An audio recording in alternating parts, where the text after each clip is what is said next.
I was sitting quietly at the table next to my 7-year-old grandson at my son's second wedding. Suddenly, the boy grabbed my hand tightly and whispered, "Grandma, I want to leave right now." I asked him, "What's wrong?" He trembled and replied, "Grandma, you didn't look under the table, did you?" I slowly lowered my gaze and froze. I took my grandson's hand and we got up in silence. "I'm so glad you're here.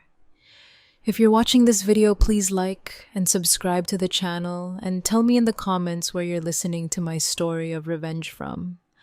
I want to know how far it has reached. I was sitting in the middle of the wedding hall, a ballroom aglow with candlelight right next to my little grandson, the boy I love more than life itself. Today was the wedding of my son Alex to his second wife Ava. My little boy Leo was busy pushing his red toy car back and forth across the immaculate white tablecloth. His clear eyes seemed immersed in a world of his own, where the noise of the adults around him didn't exist. I looked at him, and my heart softened. I carefully straightened the tiny bow tie at his neck, a gesture as gentle as if I were caressing the memory of his mother Maria, whose every tender smile I still remember as if it were yesterday. The soft melody of the jazz band filled the room, blending with the murmur of conversations and the clinking of wine glasses. The ballroom was decorated with impressive luxury, with arrangements of pristine white roses on every table, and the candlelight reflected on the gleaming silver plates. I looked up, searching for Alex. He was busy going from table to table, toasting to thank the guests with a radiant smile that seemed to want to hide the emptiness. I knew he still carried in his heart since Maria left. In the distance, Ava, my son's new wife, stunning in her beaded wedding dress, posed for photos with her friends. Her smile was perfect, without a single cloud, as if the whole world belonged to her. I looked at her and felt something strange in my chest, a weird sensation, but I tried to ignore it, telling myself I was just being overly sensitive. Waiters moved gracefully between the tables, serving more wine, clearing empty plates, and arranging the napkins. An elderly couple sitting at our table turned to me with a kind smile. "How fast Leo is growing up. How old is he now, Betty?" I smiled and replied in a soft voice, "He just turned 7. Time flies. Then I turned to cut a small piece of cake to give to Leo. The boy looked up, his eyes shining with gratitude, but he immediately lowered his head again and continued pushing his toy car, as if only that toy was the place where he felt safe. Suddenly Leo stopped. His little hands stopped pushing the car, and his round eyes looked at me with a seriousness that was not normal for him. I was a little startled. A bad feeling ran through my body. He grabbed my hand tightly. His little fingers were ice cold. In an urgent voice, he whispered, "Grandma, I want to leave right now." His voice trembled as if he were holding back a fear he couldn't explain. My heart raced. I leaned over him and put a hand on his shoulder. "What's wrong, my boy? Tell me what it is." Leo shuddered, pressing his lips together, and then he whispered so softly that I had to lean my ear closer to hear him. "Grandma, you didn't look under the table, did you?" His words were like a cold knife that went through my chest. A terrible anguish began to grow inside me, making it hard to breathe. I tried to stay calm and stroked his hair, but his gaze, the panicked look of a boy of just 7, prevented me from ignoring it. "It's okay, my love. Let your grandma look," I said, trying to make my voice sound calm to soothe him. although I felt my own heart was pounding. Carefully, I lifted the edge of the white tablecloth and looked into the dark space under the table, where the wooden legs of the chairs and Leo's little shoes were swinging. And then I saw it. A small piece of paper folded in four lying there, right next to Leo's chair. It was so small that it was almost lost in the darkness. But its presence chilled my blood. Leo huddled against me, his little hand gripping my arm as if seeking refuge. I felt his agitated breathing. Every tremor seemed to tell me that something was very wrong. I crouched down completely, and with a trembling hand, I picked up the paper. The people around us were still laughing and toasting, but at that instant, my entire world shrank until it was just me, Leo, and that damned paper in my hand. I unfolded it.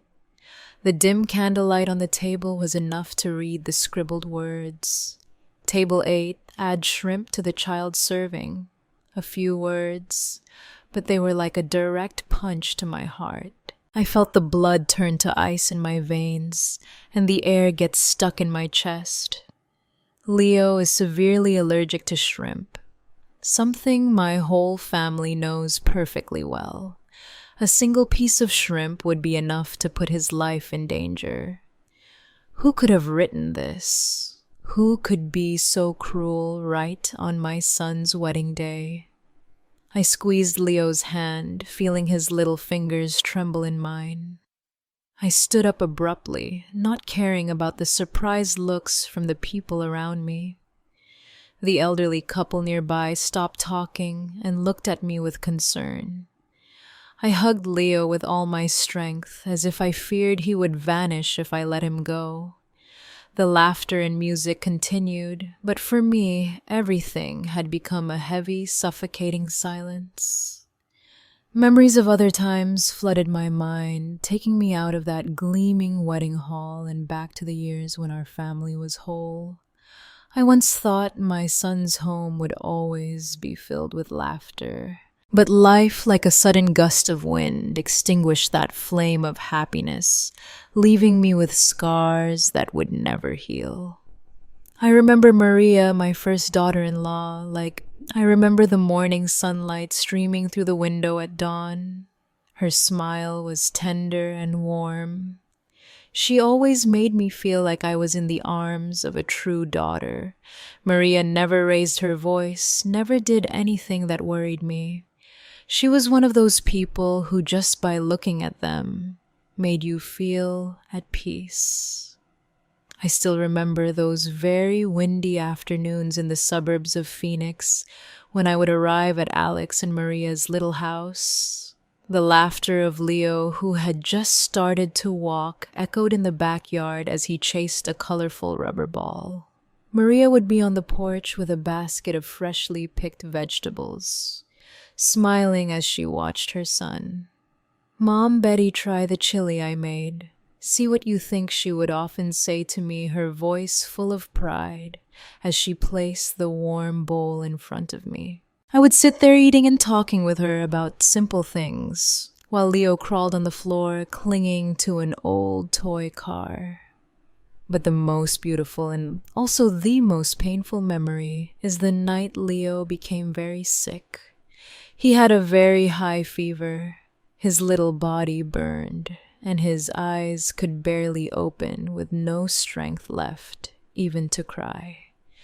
Maria held him while tears rolled silently down her cheeks. "Mom, Betty, I'm so scared," she whispered, her voice trembling. I sat next to her, taking turns to place damp cloths on his forehead, trying to calm her. "Don't worry, honey. The boy is strong. He's going to be okay." But inside, the worry weighed on me like a stone. I stayed up with Maria until dawn, when the first rays of sun appeared and Leo's fever finally broke, and he fell asleep in his mother's arms. Maria turned to me, her eyes red but with a faint smile. Thank you, Mom. Without you, I don't know what I would have done at that moment. I just took her hand and squeezed it tightly, as if I wanted to tell her that I would always be there for her and for Leo. I thought that this little family would be happy forever like a song that never ends. But then, one fateful afternoon, everything fell apart. The phone rang while I was washing dishes in the kitchen. The cold voice of a police officer came through the line. Mrs. Williams, we regret to inform you that there has been an accident. I don't remember how I finished hearing the sentence. I just know that my hands were shaking so much that I dropped a plate on the floor and it shattered. Maria was gone in an instant when a truck that lost control hit her car on the highway outside the city. I stood there, paralyzed, feeling the world crumble in front of me. Maria's funeral was on a day of torrential rain. The drops fell non-stop as if the sky was also crying for her. Leo, who was only 4 years old, then was in my arms, confused, looking at everyone with his innocent eyes, not understanding what was happening. "Grandma, where is my mommy?" he asked in his little voice. I hugged him tightly, swallowing my tears, and whispered, "Your mommy is in a very beautiful place, my love." But inside I felt shattered. Alex, my son, collapsed in front of the coffin, his shoulders shaking, and he couldn't say a word. I knew he was trying to be strong, but his gaze was empty, as if a part of his soul had gone with Maria. After that tragedy, Alex changed completely. He buried himself in work. He would leave home very early and wouldn't return until Leo was already asleep.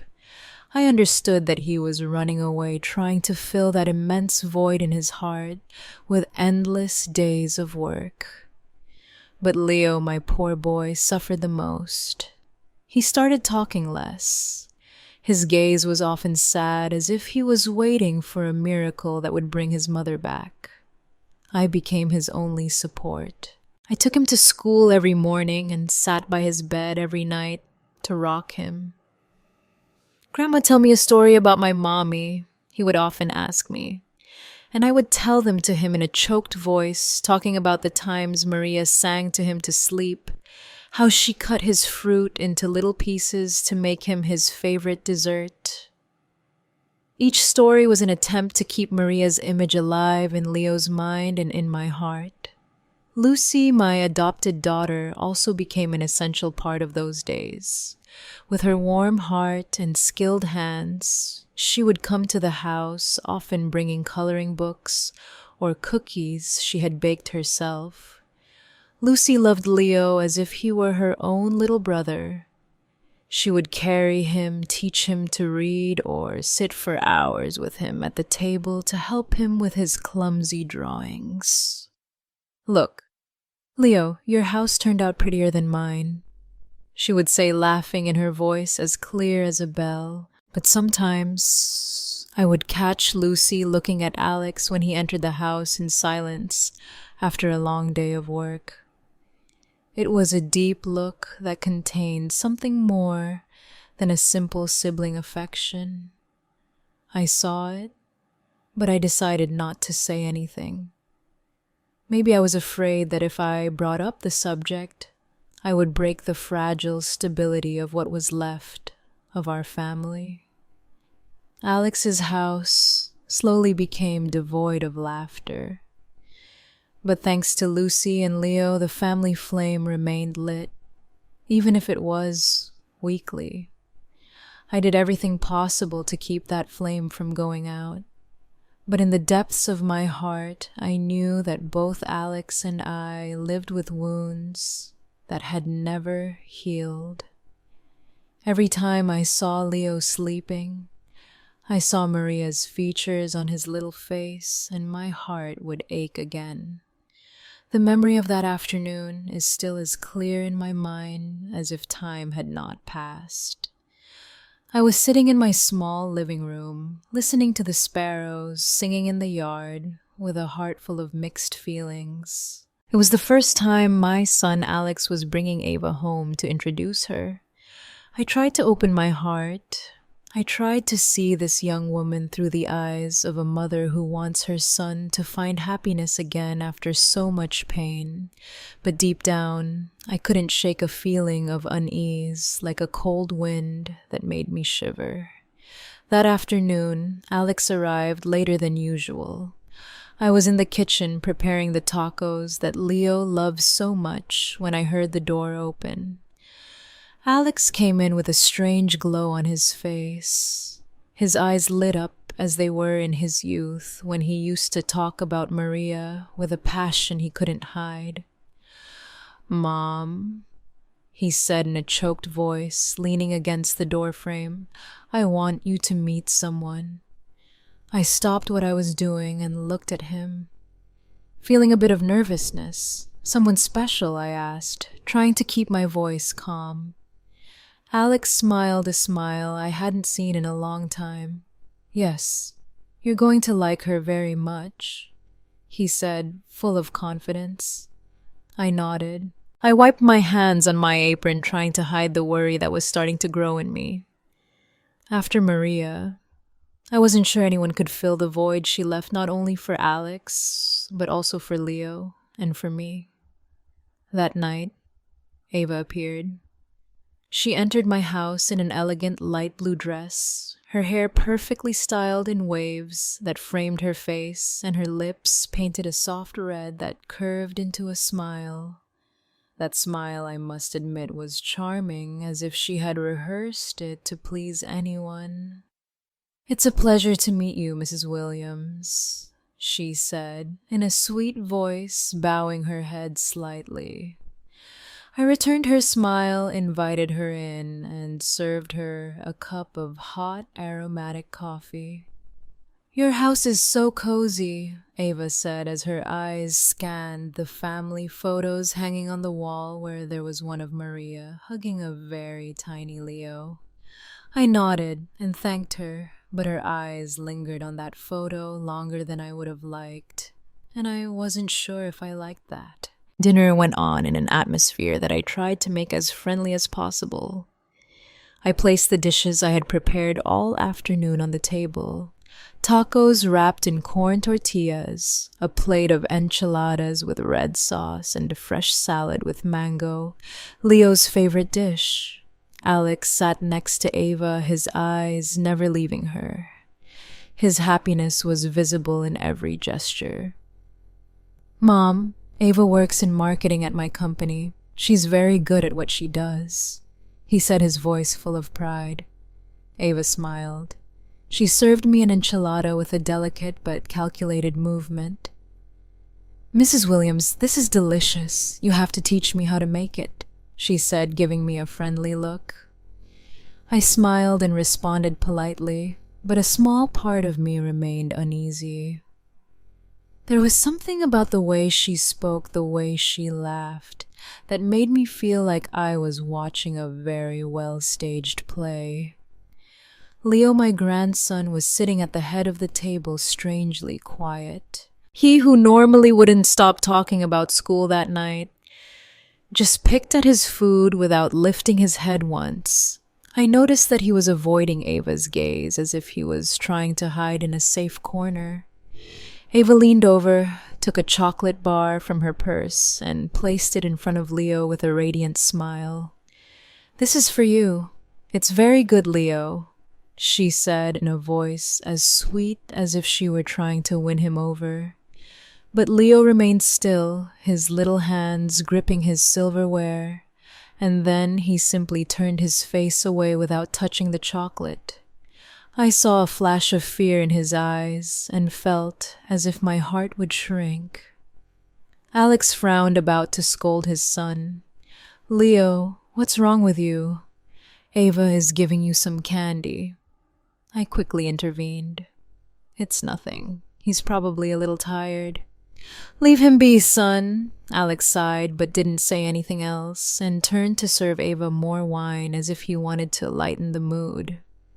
Lucy, my adopted daughter, was also at dinner. She sat across from me eating in silence, but I noticed how her gaze darkened when Ava took Alex's hand under the table. Lucy has always been a very sensitive girl, and I know she loves Alex like a brother, but sometimes I wonder if that feeling isn't deeper. When Ava took Alex's hand, Lucy's hand stopped over her glass, and I saw her fingers tighten a little. She didn't say anything. She just lowered her head and continued eating.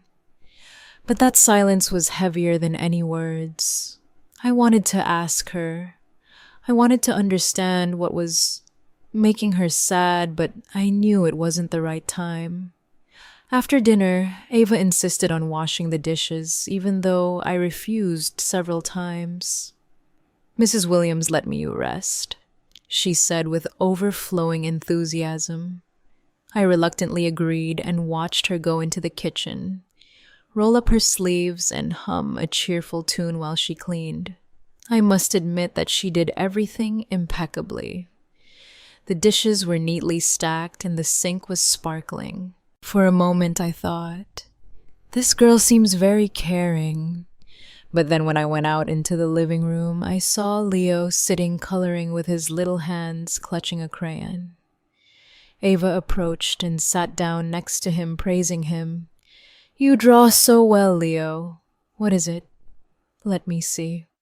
But Leo immediately let go of the pencil and leaned back with an expression of distrust, as if she were a threat.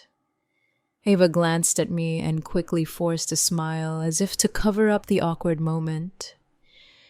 "What a shy boy," she said in the same sweet voice.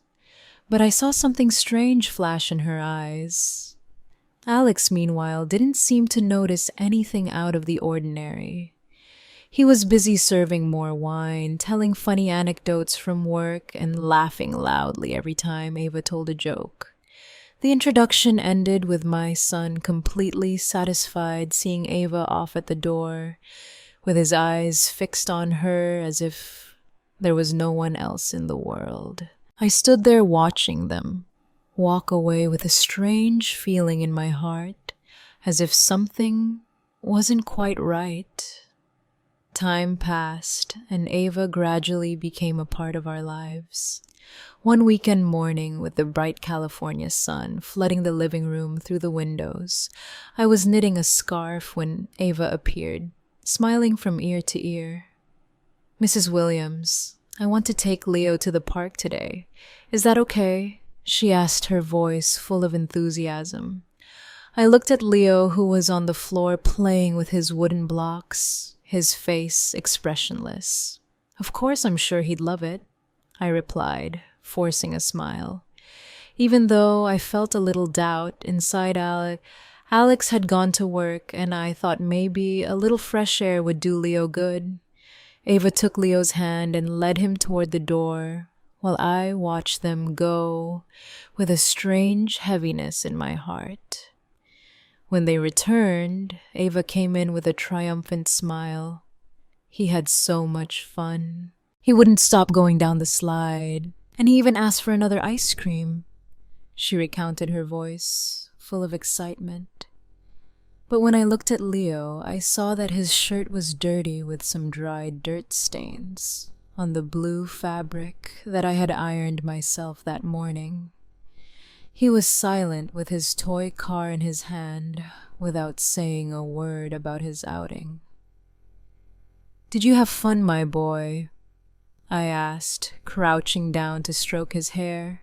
He just nodded slightly, looking away. I wanted to ask him more, to know why he was so quiet, but Ava intervened with her always sweet voice. "I already told you, Mrs. Williams, he loved it." I nodded, but inside me a small piece of the puzzle of doubt began to form. On another occasion, while Alex was at work, Ava showed up unannounced. I was in the kitchen preparing chili for lunch when I heard her talking to Leo in the living room. At first her voice was soft, but suddenly I heard a harsh phrase. "Stay still, Leo. Don't make a mess. You're a big boy now, but you still act like a baby."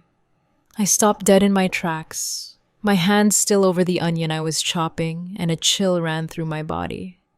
I came out of the kitchen, and instantly Ava changed her tone, becoming as sweet as if nothing had happened. "Our Leo is so clever. Look at the tall tower he built," she said, pointing to the wooden blocks the boy was playing with a radiant smile. But Leo just pressed his lips together and looked at me as if asking for help. I tried to smile and said, "Yes, he's very skilled," but inside the unease was starting to grow like a small thorn digging into my heart. I tried to calm myself. Surely she's not used to children. Anyone is a bit clumsy at first. Leo's 7th birthday is a memory I will never forget. Lucy, my adopted daughter, spent all morning baking a chocolate cake. Leo's favorite. When she arrived with the cake and placed it on the table with its candles lit, Leo shouted with joy. His eyes lit up for the first time in months. "Aunt Lucy, this is my favorite cake," he exclaimed, running to hug her. She smiled, stroked his hair, and told him tenderly, "I made it for you, my love. Eat a lot." I watched them with a warm heart, feeling that the family flame was rekindled. Ava was also there, but she only clapped in a forced way, standing in a corner with a weary smile. Her only gift for Leo was an indifferent pat on the shoulder and a happy birthday, champ. I saw how Leo shrank a little, avoiding her gaze, and my heart ached again. I wanted to say something, but I stayed quiet, telling myself not to get too involved. Another time, Alex took Ava and Leo to the grocery store. I stayed home, but when they returned, I heard Ava complaining in an irritated tone. Leo dropped a whole bag of candy at the checkout, and I had to pay for it. What a clumsy boy. Alex frowned and turned to scold his son. "Leo, you're a big boy now. You have to be more careful." I saw Leo lower his head, with his hands intertwined, and his eyes sought mine as if asking for help. I quickly approached and put a hand on his shoulder. "Don't worry, my boy. It was just some candy." But inside, I couldn't stop wondering why Ava got so angry so easily with a child. Why couldn't she be as gentle as Maria had been?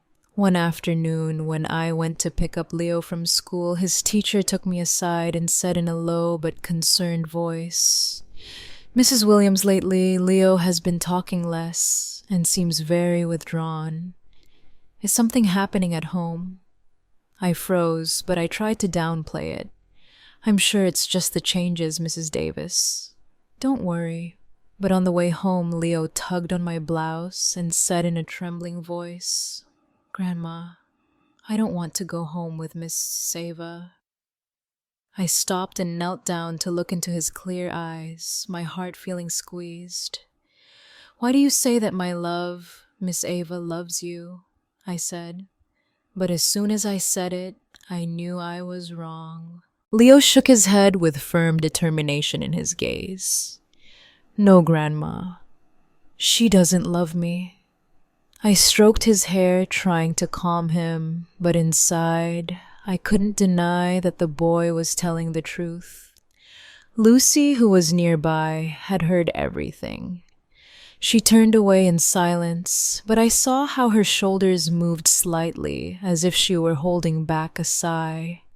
All those loose pieces, all those little signs, I had seen them, but I had chosen to ignore them. And so the day of my son's wedding arrived. That afternoon, the golden sun of Florida streamed through the large windows, bathing the ballroom in a radiant light, as if wanting to celebrate my son's happy day. I was sitting at table number 8, next to my grandson, Leo, and Lucy, my adopted daughter. Leo was playing with his red toy car, whispering a soft vroom vroom. I looked at him, and my heart filled with tenderness. Lucy, in a simple beige dress, was sitting on the other side, leaning over from time to time to say something in Leo's ear with a smile as sweet as the morning sun. "Eat another little piece of bread, my boy," she said, breaking off a small piece for him. I smiled at the sight, feeling a little comfort in my heart. Although our family had gone through so much pain, the presence of Lucy and Leo was always the fire that warmed my soul. Alex, my son dressed in an elegant navy blue suit, was walking between the tables, toasting with relatives. His face was overflowing with happiness. His radiant smile seemed to want to erase the dark years that followed Maria's death. I looked at him, feeling a mix of pride and sadness. I wanted to believe that he had found a new happiness, that Ava, the dazzling bride in her beaded wedding dress, would give him a new home. But every time my gaze met Ava's, who was laughing loudly in front of the cameras, never letting go of her wine glass, I felt a small thorn digging into my heart. Her smile was too perfect, like a carefully placed mask. The soft melody of the jazz band played, blending with the lively conversations of the guests. The waiters moved discreetly, serving appetizers, crispy crackers and aromatic cheese dip, and plates of fresh shrimp, elegantly decorated.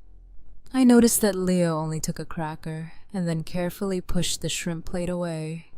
I frowned and asked him in a low voice, "Don't you like this, my love?" The boy shook his head, looking away as if he were hiding something. I wanted to ask him more, but a close relative interrupted, saying cheerfully, "And Leo is behaving well, Betty. Look how big he's gotten." I smiled and replied, "He's a smart little man now." But inside, I couldn't help but worry. Leo had never refused food in such a strange way. In the distance, I saw Ava's gaze turn to our table. The smile on her lips seemed to tighten for a second, just enough for no one to notice before she turned to continue toasting with another guest. I tried to dismiss my uneasiness, telling myself I was overthinking, but then everything changed in an instant. Leo, who was still playing with his toy car, pushed it too hard, and the toy rolled onto the floor. The boy quickly crouched down to pick it up, but I saw him freeze, his eyes wide, fixed on something under the table. I leaned over to ask him what was wrong when Leo pulled out a small piece of paper, folded in four, with trembling hands and a pale face. He immediately clung to my hand and whispered urgently, "Grandma, let's go. Please, let's go now." My heart started pounding as if it wanted to jump out of my chest.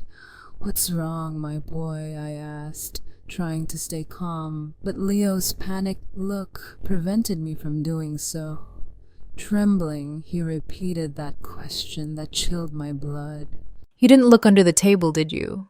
His words were like a cold knife that paralyzed me. I crouched down, lifted the white tablecloth, and my eyes scanned the dark space under the table. The little paper was lying next to his chair, a harmless object but full of menace. I picked it up with trembling hands, feeling the world shrink around me, leaving only Leo, me, and that damned paper. I unfolded it. The candlelight was enough to read the scribbled words, "Table add shrimp to the child serving." A few words, but they were like an electric shock that ran through my entire body. I subconsciously crumpled the paper in my hand. The music, the laughter, everything around me seemed to sink into an abyss from which I couldn't escape. Ava, in her dazzling wedding dress, continued to laugh in a corner of the ballroom, raising her glass to toast with a guest as if nothing in the world could worry her. Alex was busy taking photos with his coworkers with a radiant smile, that seemed to confirm that this was the happiest day of his life. But for me, everything in that ballroom was a farce. A curtain that hid the terrible truth I had just discovered. I squeezed the paper tightly, feeling it burn my skin. Leo, the grandson I loved more than my own life, had almost become the victim of an evil plot right on his father's wedding day. I turned to Lucy, my adopted daughter, who was sitting next to Leo.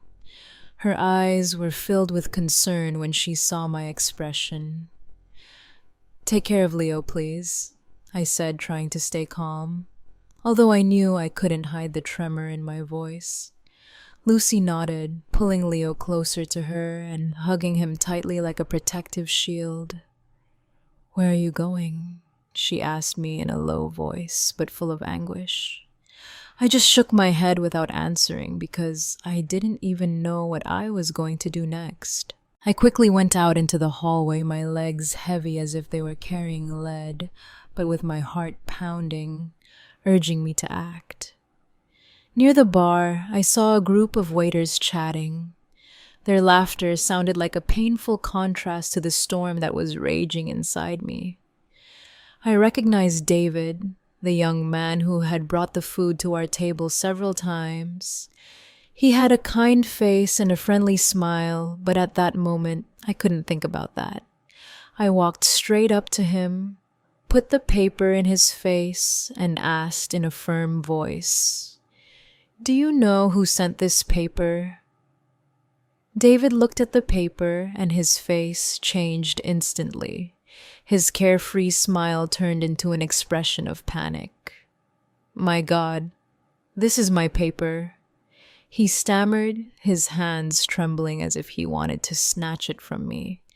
A woman gave it to me and I accidentally dropped it when I was carrying the tray. His words were like a ray of light in the midst of confusion, but they also agitated me even more. "Who gave it to you?" I insisted, almost shouting, completely losing my composure. David took a step back, confused. "I don't know her name, ma'am. She just told me to give it to the chef." The paper didn't say who sent it. Rage exploded inside me like a burning fire. All the more reason, I said, getting closer, my voice trembling with anger and fear. "You know my grandson is severely allergic to shrimp. A single piece could kill him." David turned pale, his eyes wide with horror, and shook his head frantically. "Ma'am, I really didn't know. I just followed the note. I had no idea about anything." His voice broke as if he too was trapped in this nightmare. The other waiters began to whisper among themselves, looking at each other with curiosity and concern. I squeezed the paper in my hand, feeling it burn my skin. I wanted to scream. I wanted to break everything, but I knew I couldn't let my emotions get the better of me. Leo was waiting for me, and I had to protect him. From inside the ballroom, the embassy's voice cheerfully announced that they should get ready for the main course. His voice was like a cruel reminder that time was running out, and if I hesitated, a deadly trap could be waiting for Leo. I took a deep breath, trying to control the trembling in my body. I knew I couldn't stay silent. If I didn't act right now, I would never forgive myself. I returned to the ballroom with the paper still in my hand as irrefutable proof of a sinister plan. The ballroom was still flooded with candlelight, and the music of the jazz band mixed with the laughter of the guests. The waiters silently served the main courses, and the aroma of roasted meat and gravy filled the air. But for me, everything was a farce. I looked at Leo, huddled next to Lucy, his clear eyes full of fear fixed on me as if I were his only refuge in the middle of the storm. I took Leo's little hand, feeling his trembling fingers in my palm. And then, as if driven by an invisible force, I stood up abruptly. My voice resonated clearly and firmly above the music and conversations.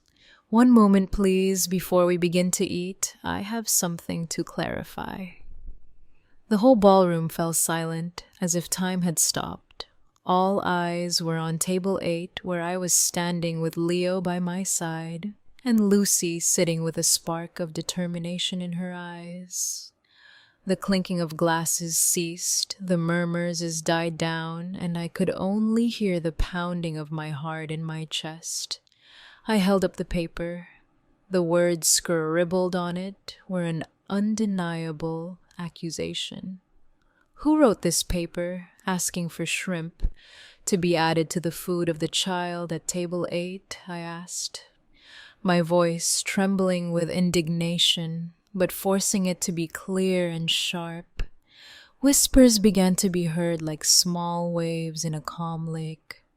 Some guests looked at each other, shaking their heads, with looks of curiosity and confusion. I felt Leo's gaze fixed on me, as if he were begging me to do something to protect him. Alex ran from another table with a smile on his face that quickly turned to concern when he saw my expression. "Mom, what's going on?" he asked, completely bewildered. I didn't answer him immediately.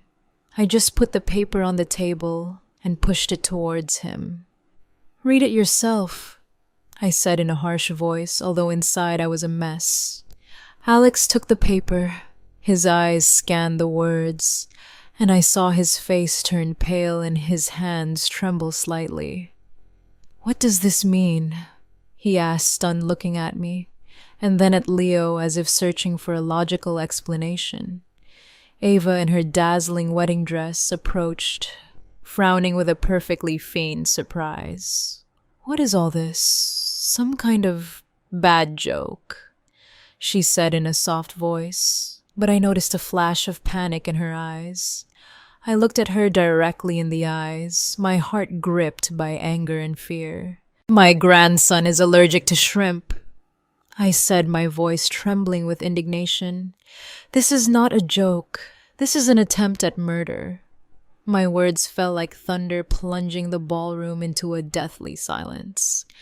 Some guests' mouths dropped open in astonishment, while others began to whisper, their eyes moving from me to Ava. Ava let out a forced laugh, a mask to maintain her composure. "Excuse me, Mrs. Williams, but there is no name on the paper. Are you going to believe a story that a child who found it made up?" she said with a mocking tone, trying to make me look like a paranoid old woman. Some guests began to comment doubtfully. "Maybe it's a misunderstanding. Who would do something like that at a wedding?" The blood boiled in my veins. Ava's audacity left me almost speechless. I wanted to scream. I wanted to tear off that wedding dress to reveal the truth, but I knew I had to remain calm for Leo, for my family. Suddenly, Lucy stood up, hugging Leo tightly. Her eyes reined and fixed on Ava. "That's enough, Ava." Her voice sounded cold but full of pain, as if she couldn't contain herself any longer. Lucy stepped forward and slapped her a smack that echoed throughout the ballroom. The dry, resounding sound broke the silence and the falsehood. Everyone froze, including me.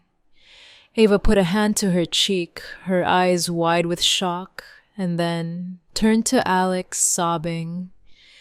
"You see, she's crazy with jealousy, and that's why she's attacking me. What have I done to deserve this?"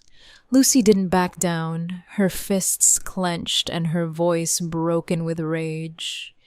"The only wicked person here is you. You wanted to harm an innocent child at your own wedding." Her words were like a knife that cut through the heavy air of the ballroom.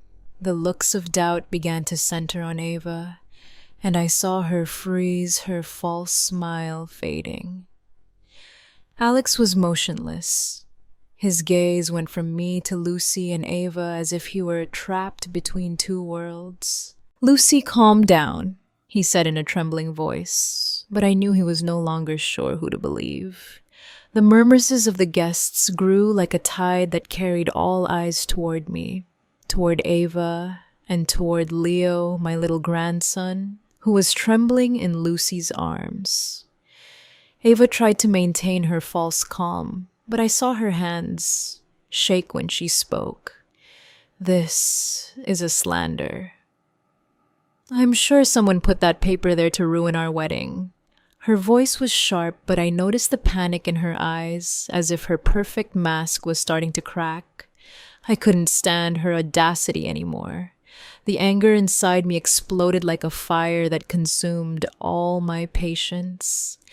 I hit the table hard, making the glasses shake. "That's enough," I shouted in a voice so cold that it silenced even the music of the jazz band. "David, come here." The young waiter, David, approached from a corner, his face pale with fear. His eyes darted from side to side as if he were trapped between the truth and the storm that was coming. I showed him the paper, my voice trembling but firm. "Confirm it. Is this the paper you received?" David nodded repeatedly, stammering, "Yes, ma'am, it is. A woman from the other table gave it to me, and I accidentally dropped it when I was carrying the tray." He lowered his head as if he wanted to avoid my gaze. I felt my blood boil, but I forced myself to stay calm because I knew everyone in the ballroom was watching.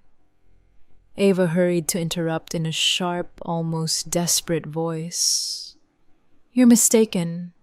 I don't know anything about that." But before she could respond, a weak voice full of pain was heard from behind.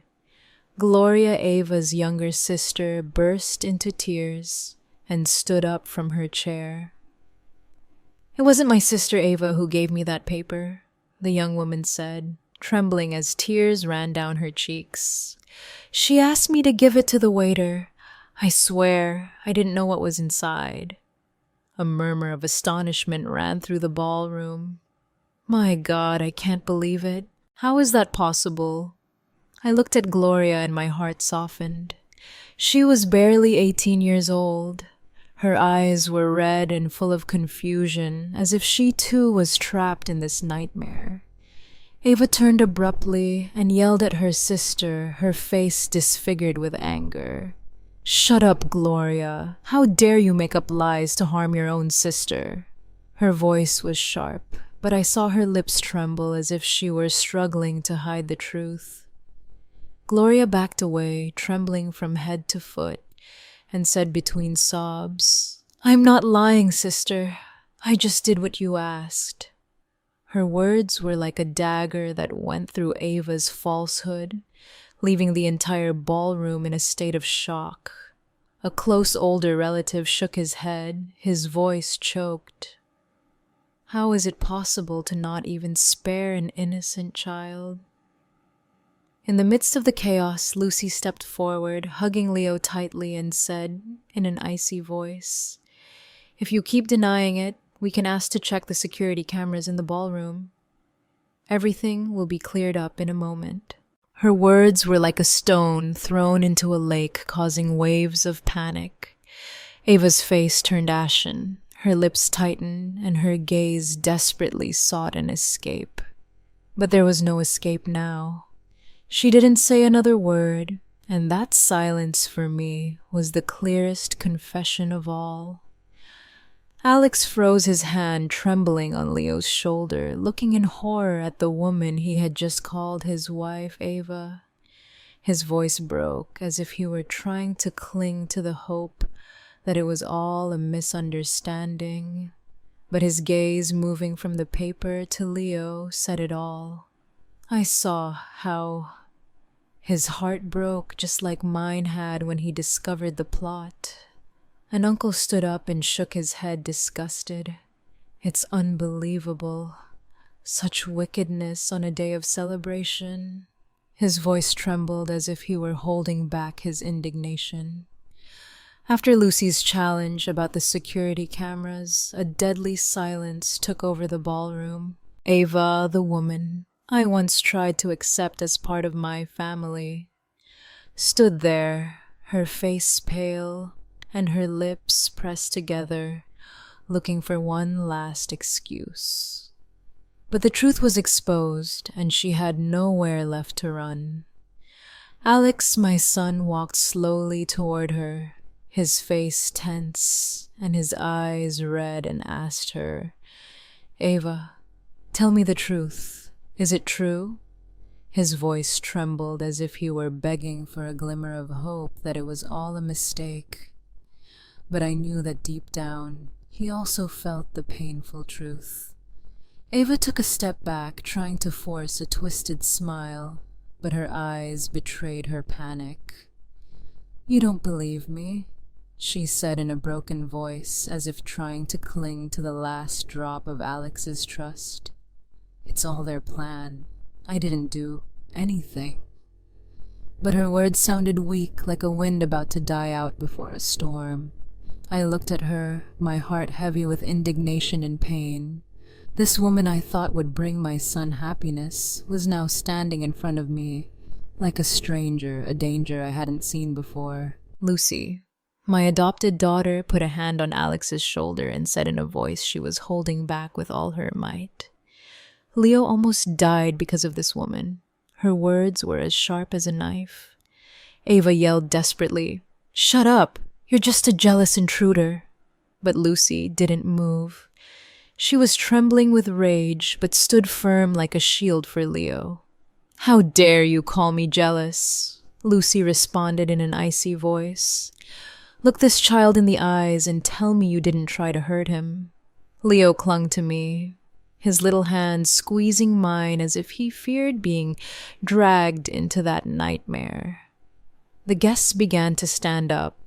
The festive atmosphere had completely broken. A relative of our family, Mr. Johnson, hit the table with anger. "This is a disgrace. We can't let this go." Murmurs of support were heard like waves that grew and drowned Ava in everyone's looks of contempt. Alex, trapped between truth and love, cried out, his voice broken with pain and indignation. "Leo is my son. You tried to kill my son at our own wedding." His words were like a direct stab to Ava's heart, and I saw her burst into tears. But those tears, I knew, were not of repentance, but of being discovered. I placed the paper on the table and declared in a firm voice, "Anyone who tries to harm my grandson will never have the right to set foot in this family." My words resonated clear and unyielding like a sentence. Ava looked up, her eyes full of fire, but I saw defeat in her gaze. She had lost not only to me, but to the truth. The hotel security personnel approached and, in a polite but firm manner, asked Ava to leave the ballroom. "Ma'am, please come with us," one of them said in a cold voice. Ava backed away looking for help, but no one sided with her. Many guests shook their heads, leaving their half-empty glasses and sighing with resignation. "Unbelievable," one whispered. "How can someone be so cruel?" another said, horrified. Alex stood motionless, his hands on his head, as if trying to keep his world from collapsing. Then, as if he no longer had the strength to stand, he slowly knelt in front of Leo, his voice choked. "Son, forgive me. Forgive me, my boy, for not protecting you." I saw tears run down his cheeks, and I felt my heart break in two. I helped Alex get up, squeezing his shoulders, and said in a grave but confident voice, "Luckily, we stopped it in time. This false happiness has to end here and now." I looked at Ava, who was being escorted out amidst looks of contempt, and in my heart I knew that she never was and never would be a part of this family. In the days that followed that nightmare wedding, my family was caught in a silent whirlwind where the wounds still bled, and unanswered questions floated in the air. I felt as if I had just woken up from a nightmare in which I almost lost Leo, my grandson, whom I love more than life itself. The story of the failed wedding spread everywhere, from the small suburban streets to the conversations of distant relatives. The house phone wouldn't stop ringing. Some blamed Alex for blindly trusting Ava. Others sympathized with Leo, the innocent child, who was almost the victim of an evil plot. But for me, every call was just a painful reminder of what we had gone through. Alex became withdrawn after what happened. He was no longer the radiant man in the navy blue suit from the wedding day. Instead, he would take Leo to and from school in silence. Every day, his gaze filled with pain and guilt. The name Ava, like a curse, was never mentioned in the house again. I looked at Alex with a pained heart, but I knew he needed time to heal, to find himself after being betrayed by the person he loved. I didn't blame him because I understand that love can get to people, but I also knew that our family had to rise from the ashes. I continued to care for Leo as I had since Maria left. I cooked his favorite dishes like cheesy pasta or a soft pudding, trying to give him back a sense of security. But who really healed Leo's soul? It wasn't me, but Lucy, my adopted daughter. Every morning, she would carefully prepare his lunch for school, carefully choosing foods without shrimp or anything that could put him in danger. She would even write a little note for the teacher explaining Leo's allergy, along with a smiling face drawn with a crayon which he loved. "Aunt Lucy, you draw so well," Leo would exclaim when he opened his lunchbox, and I would see his eyes light up as if a part of his innocence had returned. Every afternoon, Lucy would take Leo to the nearby park. I used to watch them from a distance, seeing how she taught him to fly a kite, showing him how to hold the string so it would fly high. Once Leo fell off the slide and Lucy ran to him, picked him up, brushed the dust off his clothes and whispered, "It's okay, my love. I'm here." Leo's clear laughter echoed a sound I thought I had lost forever, and which was now like a balm for my heart. I looked at Lucy with infinite gratitude because she was not only a sister to him, but also like a second mother, filling the void that Maria had left. One night, when Leo had a high fever, I saw Lucy spend the night by his side. She sat on a chair next to the bed, placing damp cloths on his forehead, while she quietly told him the story of a brave sparrow that flew through a storm.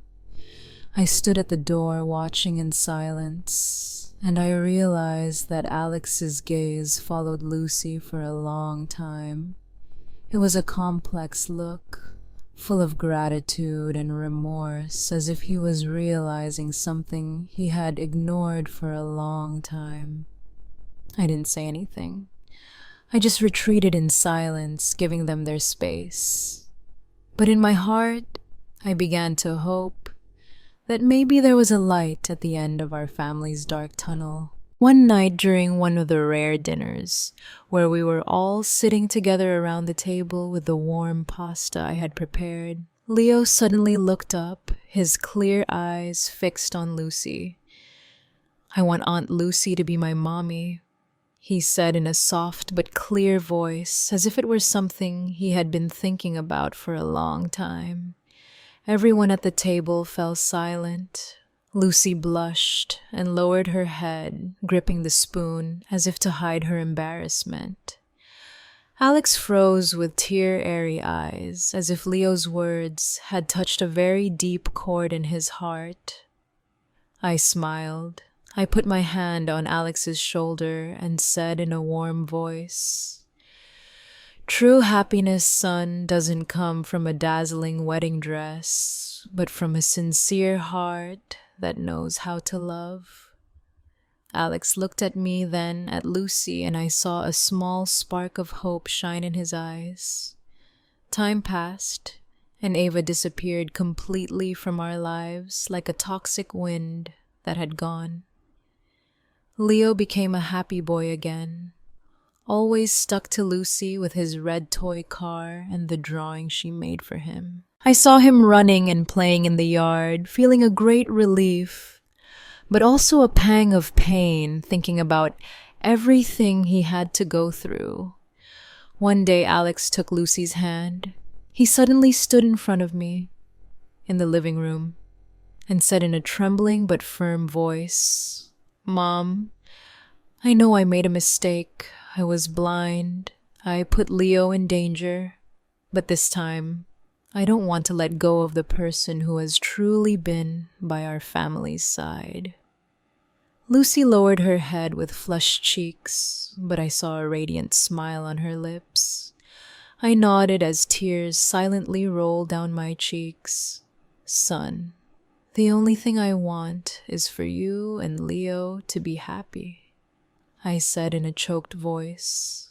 That night, after Leo fell asleep, I sat by the window watching the silver moon that stretched over the quiet street. Its soft light was like a reminder that although our family had gone through dark days, light always finds a way to break through. I whispered to myself, family isn't always made of blood ties. Sometimes it's chosen with love and courage. After that grim wedding, a new chapter full of light had truly begun for my family. I looked toward the yard, where the kite that Lucy and Leo had flown the day before was still there. And I knew that although the old wounds might never fully heal, we would continue on together with love and strength as our support.